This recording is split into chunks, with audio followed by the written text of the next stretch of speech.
ಕರ್ತನಲ್ಲಿ ಪ್ರೀತಿಯುಳ್ಳ ದೇವಜನರೇ, ವಿಶ್ವವಾಣಿ ಸೇವಾ ಸಂಸ್ಥೆಯು ಪ್ರಸ್ತುತಪಡಿಸುತ್ತಿರುವ ನಿನ್ನ ದಾರಿಗೆ ಬೆಳಕು ಎಂಬ ಆಧ್ಯಾತ್ಮಿಕ ಕಾರ್ಯಕ್ರಮವನ್ನು ಅನುದಿನವೂ ಆಲಿಸುತ್ತಾ ಆತ್ಮೀಕವಾಗಿ ಬೆಳವಣಿಗೆ ಹೊಂದುವುದರ ಜೊತೆಗೆ ನಮ್ಮ ಸೇವೆಯನ್ನು ಪ್ರೀತಿಸಿ ಪ್ರೋತ್ಸಾಹಿಸುತ್ತಿರುವ ನಿಮ್ಮೆಲ್ಲರಿಗೂ ನಮ್ಮ ಕರ್ತನೂ ಒಡೆಯನೂ ಆಗಿರುವ ಯೇಸು ಕ್ರಿಸ್ತನ ಅತಿಶಯವಾದಂಥ ನಾಮದಲ್ಲಿ ವಂದಿಸುತ್ತಾ ಈ ದಿನದ ವಾಕ್ಯ ಧ್ಯಾನಕ್ಕೆ ಪ್ರೀತಿಯಿಂದ ಸ್ವಾಗತಿಸುತ್ತೇನೆ. ತಂದೆಯಾದ ದೇವರಿಂದಲೂ ಕರ್ತನಾದ ಯೇಸು ಕ್ರಿಸ್ತನಿಂದಲೂ ನಿಮ್ಮೆಲ್ಲರಿಗೂ ಶುಭವೂ ಕೃಪೆಯೂ ಸಮಾಧಾನವೂ ಉಂಟಾಗಲಿ. ಪ್ರಿಯರೇ, ನಮ್ಮ ಕರ್ತನಾದ ಯೇಸು ಕ್ರಿಸ್ತನು ಈ ಲೋಕದಲ್ಲಿ ಮನುಷ್ಯನಾಗಿ ಜೀವಿಸಿದ ಆತನ ಜೀವಮಾನದ ಕೊನೆಯ ವಾರದಲ್ಲಿ ಕಂಡುಬರುವಂಥ ವಸ್ತ್ರಗಳ ಕುರಿತು ಸತ್ಯವೇದದಲ್ಲಿ ಉಲ್ಲೇಖಿಸಲಾಗಿದೆ. ಅವುಗಳಲ್ಲಿ ಕಳೆದ ವಾರ ಒಂದು ಸಂದರ್ಭದ ಕುರಿತು ಧ್ಯಾನ ಮಾಡುತ್ತಾ ಬಂದೆವು.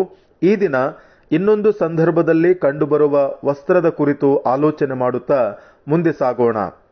ಈ ದಿನ ಓದಿರುವಂಥ ವಾಕ್ಯ ಭಾಗದಲ್ಲಿ ನಮ್ಮ ಕರ್ತನಾದ ಯೇಸು ಕ್ರಿಸ್ತನು ತನ್ನ ಶಿಷ್ಯರ ಪಾದಗಳನ್ನು ತೊಳೆಯುವ ಸಂದರ್ಭದಲ್ಲಿ ಆತನು ಊಟವನ್ನು ಬಿಟ್ಟು ಎದ್ದು ತನ್ನ ಮೇಲ್ಹೊದಿಕೆಯನ್ನು ತೆಗೆದಿಟ್ಟು ಕೈ ಪಾವುಡವನ್ನು ತೆಗೆದುಕೊಂಡು ತನ್ನ ಸೊಂಟಕ್ಕೆ ಕಟ್ಟಿಕೊಂಡು ಒಂದು ಪಾತ್ರೆಯಲ್ಲಿ ನೀರನ್ನು ತೆಗೆದುಕೊಂಡು ತನ್ನ ಶಿಷ್ಯರ ಪಾದಗಳನ್ನು ತೊಳೆಯುವುದನ್ನು ಓದಿ ಕೇಳಿಸಿಕೊಂಡಿದ್ದೇವೆ.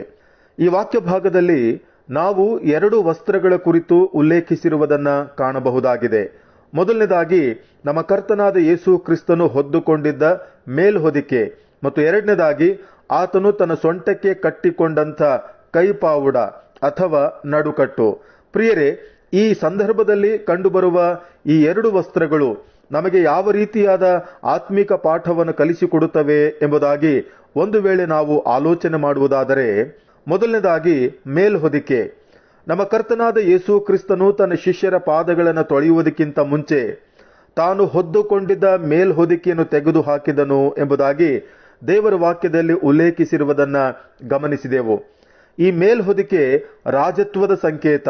ಆ ದಿನಗಳಲ್ಲಿ ಅರಸರು ಈ ರೀತಿಯಾದ ಮೇಲ್ಹೊದಿಕೆಯನ್ನ ಉಪಯೋಗಿಸುತ್ತಿದ್ದರು.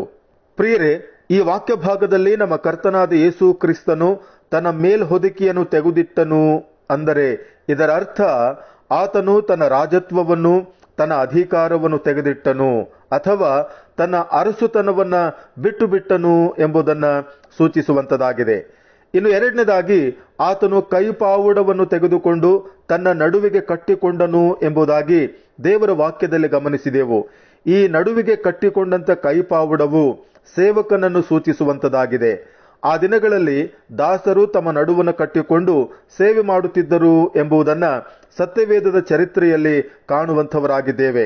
ಒಂದು ವೇಳೆ ಈ ಎರಡು ವಸ್ತ್ರಗಳ ಕುರಿತು ನಾವು ಒಟ್ಟಿಗೆ ಆಲೋಚನೆ ಮಾಡುವುದಾದರೆ, ನಮ್ಮ ಕರ್ತನಾದ ಯೇಸು ಕ್ರಿಸ್ತನು ತನ್ನ ರಾಜತ್ವವನ್ನು ತೆಗೆದಿಟ್ಟು ತನ್ನ ಅಧಿಕಾರವನ್ನ, ಅರಸುತನವನ್ನು ಬಿಟ್ಟು ಒಬ್ಬ ದಾಸನಂತೆ ನಡುವನ್ನ ಕಟ್ಟಿಕೊಂಡು ಸೇವೆ ಮಾಡುವುದಕ್ಕಾಗಿ ಮತ್ತು ಅನೇಕರನ್ನು ಬಿಡಿಸಿಕೊಳ್ಳುವುದಕ್ಕಾಗಿ ತನ್ನ ಪ್ರಾಣವನ್ನೇ ಈಡಾಗಿ ಕೊಡುವುದಕ್ಕೋಸ್ಕರ ಈ ಲೋಕಕ್ಕೆ ಬಂದನು ಎಂಬ ಸತ್ಯವನ್ನ ಈ ಎರಡು ವಸ್ತ್ರಗಳು ತಿಳಿಸುವಂತವುಗಳಾಗಿವೆ.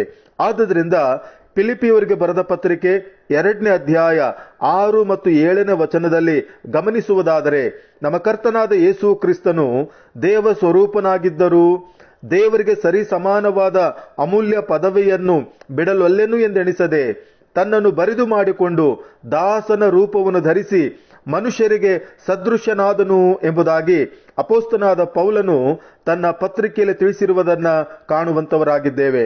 ಪ್ರಿಯರೇ, ಆ ದಿನ ನಮ್ಮ ಕರ್ತನಾದ ಯೇಸು ಕ್ರಿಸ್ತನು ತನ್ನ ಮೇಲ್ಹೊದಿಕೆಯನ್ನು ತೆಗೆದಿಟ್ಟು ಕೈಪಾವುಡವನ್ನು ತೆಗೆದುಕೊಂಡು ತನ್ನ ನಡುವಿಗೆ ಕಟ್ಟಿಕೊಂಡು ತನ್ನ ಶಿಷ್ಯರ ಪಾದಗಳನ್ನು ತೊಳೆದದು ಯಾಕೆ ಎಂಬುದಾಗಿ ಒಂದು ವೇಳೆ ನಾವು ಆಲೋಚನೆ ಮಾಡುವುದಾದರೆ, ಪರಲೋಕ ರಾಜ್ಯದ ರಕ್ಷಣಾ ಸುವಾರ್ತೆಯನ್ನು ಸರ್ವ ಲೋಕಕ್ಕೆ ತೆಗೆದುಕೊಂಡು ಹೋಗಿ ಆ ಸುವಾರ್ತೆಯನ್ನು ಪ್ರಕಟಿಸಬೇಕಾಗಿದ್ದ ತನ್ನ ಶಿಷ್ಯರಿಗೆ ನಮ್ಮ ಕರ್ತನಾದ ಯೇಸು ಕ್ರಿಸ್ತನು ದೀನತೆಯ ಪಾಠವನ್ನ ಕಲಿಸಿಕೊಡುವುದಕ್ಕಾಗಿ ಈ ರೀತಿಯಾಗಿ ವರ್ತಿಸಿರುವುದನ್ನ ಗಮನಿಸುವಂತವರಾಗಿದ್ದೇವೆ. ಆತನು ತನ್ನ ಶಿಷ್ಯರ ಪಾದಗಳನ್ನ ತೊಳೆದ ನಂತರ ಕೂತುಕೊಂಡು ಅವರಿಗೆ ಹೇಳಿದ್ದೇನೆಂದರೆ, ನಾನು ನಿಮಗೆ ಮಾಡಿದ್ದು ಏನೆಂದು ಗೊತ್ತಾಯಿತೋ? ನೀವು ನನ್ನನ್ನು ಗುರುವೆಂದು ಕರ್ತನೆಂದು ಕರೆಯುತ್ತೀರಿ. ನೀವು ಕರೆಯುವುದು ಸರಿ, ನಾನು ಅಂಥವನೇ ಹೌದು. ಕರ್ತನೂ ಗುರುವೂ ಆಗಿರುವ ನಾನು ನಿಮ್ಮ ಕಾಲುಗಳನ್ನು ತೊಳೆದಿರಲಾಗಿ ನೀವು ಸಹ ಒಬ್ಬರ ಕಾಲನ್ನು ಒಬ್ಬರು ತೊಳೆಯುವ ಹಂಗಿನವರಾಗಿದ್ದೀರಿ. ನಾನು ಮಾಡಿದ ಮೇರೆಗೆ ನೀವು ಸಹ ಮಾಡುವಂತೆ ನಿಮಗೆ ಮಾದರಿಯನ್ನ ತೋರಿಸಿದ್ದೇನೆ ಎಂಬುದಾಗಿ ನಮ್ಮ ಕರ್ತನಾದ ಯೇಸು ಕ್ರಿಸ್ತನು ತನ್ನ ಶಿಷ್ಯರಿಗೆ ದೀನತೆಯ ಕುರಿತು ಬೋಧಿಸಿರುವುದನ್ನ ಗಮನಿಸುತ್ತೇವೆ. ಆದುದರಿಂದ ಈ ವಾಕ್ಯಗಳನ್ನು ಕೇಳಿಸಿಕೊಳ್ತಿರುವಂತಹ ಪ್ರಿಯರೇ, ನಾವು ನಮ್ಮ ಮನೆಗಳಲ್ಲಿ, ಸಭೆಗಳಲ್ಲಿ, ಸಮಾಜಗಳಲ್ಲಿ ದೀನತೆ ಉಳ್ಳವರಾಗಿ ಜೀವಿಸುತ್ತಾ ಕರ್ತನ ಹೆಜ್ಜೆಜಾಡಿನಲ್ಲಿ ಸಾಗುವಂತವರಾಗೋಣ. ದೇವರು ನಿಮ್ಮೆಲ್ಲರನ್ನೂ ಆಶೀರ್ವದಿಸಲಿ. ಪ್ರಾರ್ಥನೆ ಮಾಡೋಣ. ಮಹಾಪರಿಶುದ್ಧ ಸ್ಥಾನದಲ್ಲಿ ವಾಸ ಮಾಡುವಂಥ ನಮ್ಮ ಪರಲೋಕದ ಸರ್ವಶಕ್ತನಾದಂಥ ದೇವರೇ, ನಮ್ಮ ಒಡೆಯನೇ, ನಮ್ಮ ನಿರ್ಮಾಣಿಕನೇ, ನಮ್ಮ ಸೃಷ್ಟಿಕರ್ತನೇ, ಈ ಸುಂದರವಾದಂಥ ಹೊಸ ದಿನಕ್ಕಾಗಿ, ಈ ಮುಂಜಾವಿನ ಸಂದರ್ಭಕ್ಕಾಗಿ ನಾವು ನಿಮ್ಮನ್ನ ಸ್ತುತಿಸಿ ಕೊಂಡಾಡಿ ಆರಾಧಿಸುವಂತವರಾಗಿದ್ದೇವೆ. ಕರ್ತನೇ, ನೀನು ದೇವಾದಿ ದೇವನು, ರಾಜಾದಿ ರಾಜನು, ಕರ್ತರ ಕರ್ತನು, ಪರಲೋಕದ ಅರಸನು. ಆದರೂ ನೀನು ನಿನ್ನ ಅರಸುತನವನ್ನ, ನಿನ್ನ ಮಹಿಮೆಯನ್ನ ಬಿಟ್ಟು ದಾಸನ ರೂಪವನ್ನು ಧರಿಸಿಕೊಂಡು ಇಹಲೋಕಕ್ಕೆ ಬಂದು ಕರ್ತನೆ ನಮ್ಮನ್ನ ಪಾಪದಿಂದಲೂ ಶಾಪದಿಂದಲೂ ನಿತ್ಯವಾದಂಥ ಮರಣದಿಂದಲೂ ವಿಮೋಚಿಸುವುದಕ್ಕೋಸ್ಕರವಾಗಿ ದಾಸನಂತೆ ನೀನು ಸೇವೆ ಮಾಡಿ ನಿನ್ನ ಪ್ರಾಣನ ಈಡಾಗಿ ಕೊಡುವುದರ ಮುಖಾಂತರ ನೀನು ನಮಗೆ ಕೊಟ್ಟಂತ ಬಿಡುಗಡೆಗಾಗಿ, ರಕ್ಷಣೆಗಾಗಿ, ವಿಮೋಚನೆಗಾಗಿ ನಾವು ನಿಮ್ಮನ್ನು ವಂದಿಸುವಂತವರಾಗಿದ್ದೇವೆ. ಕರ್ತನೆ, ನಿನ್ನನ್ನು ಪ್ರೀತಿಸುವಂತ ನಿನ್ನ ಮಕ್ಕಳಾಗಿರುವಂತ ನಾವು ಕೂಡ ಈ ಲೋಕದ ಯಾತ್ರೆಯಲ್ಲಿ ನಿನ್ನ ಹೆಜ್ಜೆ ಜಾಡನ್ನು ಹಿಂಬಾಲಿಸುತ್ತಾ ದೀನತೆ ಉಳ್ಳವರಾಗಿ ಜೀವಿಸಲಿಕ್ಕಾಗುವಂತೆ ಆ ದೀನತೆಯ ಆತ್ಮವನ್ನ ನಮಗೆ ಅನುಗ್ರಹ ಮಾಡೆಂಬುದಾಗಿ ನಾವು ಪ್ರಾರ್ಥಿಸುವಂತವರಾಗಿದ್ದೇವೆ.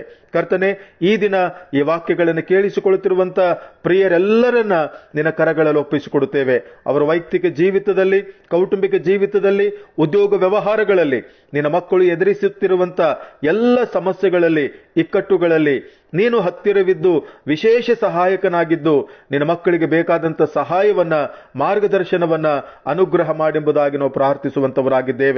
ಅವರ ಕುಟುಂಬವಾಗಿ, ಆತ್ಮಿಕವಾಗಿ, ಭೌತಿಕವಾಗಿ ಸಕಲ ವಿಷಯಗಳಲ್ಲಿ ಅಭಿವೃದ್ಧಿ ಹೊಂದಲಿಕ್ಕಾಗುವಂತೆ ನಿನ್ನ ಕೃಪೆಯನ್ನು ದಯಪಾಲಿಸಿಕೊಡು. ಕರ್ತನೆ, ಈ ದಿನ ಜನ್ಮದಿನವನ್ನು ಕಂಡಂತ ಪ್ರಿಯರನ್ನ ಮತ್ತು ವಿವಾಹ ವಾರ್ಷಿಕೋತ್ಸವವನ್ನ ಆಚರಿಸಿಕೊಳ್ತಿರುವಂತ ಮಕ್ಕಳನ್ನ ನಾವು ನೆನಪಿಗೆ ತಂದುಕೊಳ್ತೇವೆ. ಅವರ ಬಾಳಿನಲ್ಲಿ ಮತ್ತೊಂದು ಹೊಸ ವರ್ಷವನ್ನು ತಂದದಕ್ಕಾಗಿ ನಿನಗೆ ಸ್ತೋತ್ರ. ಈ ವರ್ಷವೆಲ್ಲ ನಿನ್ನ ಶುಭವು, ನಿನ್ನ ಕೃಪೆಯು ನಿನ್ನ ಮಕ್ಕಳನ್ನು ಹಿಂಬಾಲಿಸಲಿ. ಕರ್ತನೆ, ಅನಾರೋಗ್ಯದಿಂದ ಹಾಸಿಗೆಲಿರುವಂತ ಪ್ರಿಯ ಸಹೋದರ ಸಹೋದರಿಯರನ್ನು ಕೂಡ ನಾವು ನೆನಪಿಗೆ ತಂದುಕೊಳ್ತೇವೆ. ಅವರನ್ನು ಕರುಣಿಸು, ನಿನ್ನ ಕರಗಳು ಅವರನ್ನು ಸ್ಪರ್ಶಿಸಲಿ. ಅವರಿಗೆ ಈಗಲೇ ಆರೋಗ್ಯವನ್ನು ದಯಪಾಲಿಸಿ ನಿನ್ನ ಕೃಪೆಯನ್ನ ಅನುಗ್ರಹ ಮಾಡೆಂಬುದಾಗಿ ನಾವು ಪ್ರಾರ್ಥಿಸುತ್ತೇವೆ. ಈ ದಿನದ ನಮ್ಮೆಲ್ಲ ಸೇವಾ ಕಾರ್ಯಗಳನ್ನ ಆಶೀರ್ವಾದ ಮಾಡು, ನೀನು ಮಹಿಮೆ ಹೊಂದು. ಪ್ರಾರ್ಥನೆ ಕೇಳಿದಕ್ಕಾಗಿ ಸ್ತೋತ್ರ. ಯೇಸುವಿನ ನಾಮದಲ್ಲಿ ಬೇಡಿದ್ದೇವೆ ಕರ್ತನೇ, ಆಮೇನ್.